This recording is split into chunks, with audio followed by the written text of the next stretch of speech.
saya Julia Alfat akan mempresentasikan tentang sejarah perdagangan dan pelayaran Pelabuhan Palembang.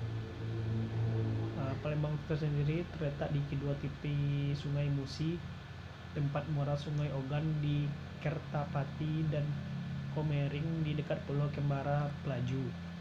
Palembang tentunya dahulu dibangun atas pertimbangan yang seksama, yaitu lalu lintas anak sungai Batanghari dikuasainya dikarenakan melalui sungai-sungai itulah hasil bumi daerah uluan dibawa ke pusat kerajaan.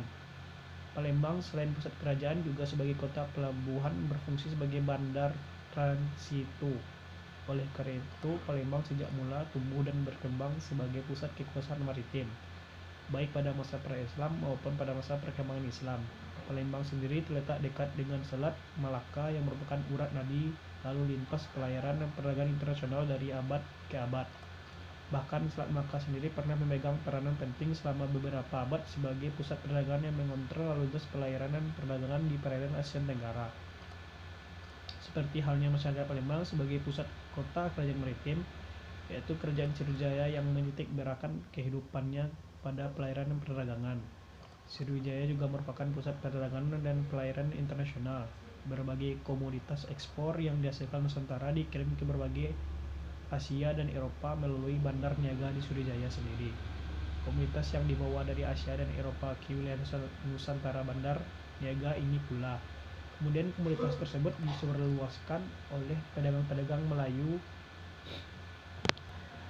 dan juga terdapat beberapa pedagang asing yang diantaranya berasal dari Arab, India, Cina, dan lain-lain. Orang-orang Cina terlebihnya tidak diizinkan tinggal di darat, mereka harus tinggal di air atau di laut.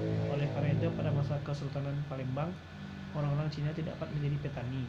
Adanya larangan tersebut mengakibatkan orang-orang Cina tinggal di atas rumah-rumah rakit dan bekerja sebagai pedagang. Dan pedagang-pedagang muslim selain berdagang juga sambil menyebarluaskan agama Islam di kalangan masyarakat.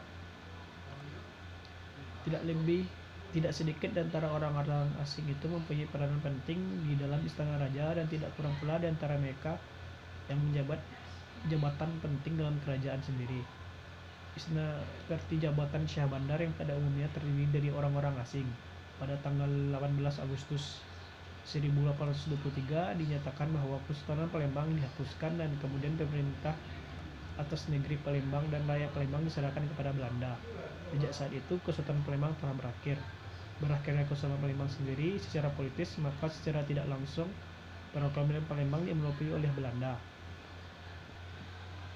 Kemudian di Sumatera Selatan terdapat juga golongan budak yang turut andil dalam perekonomian masyarakat.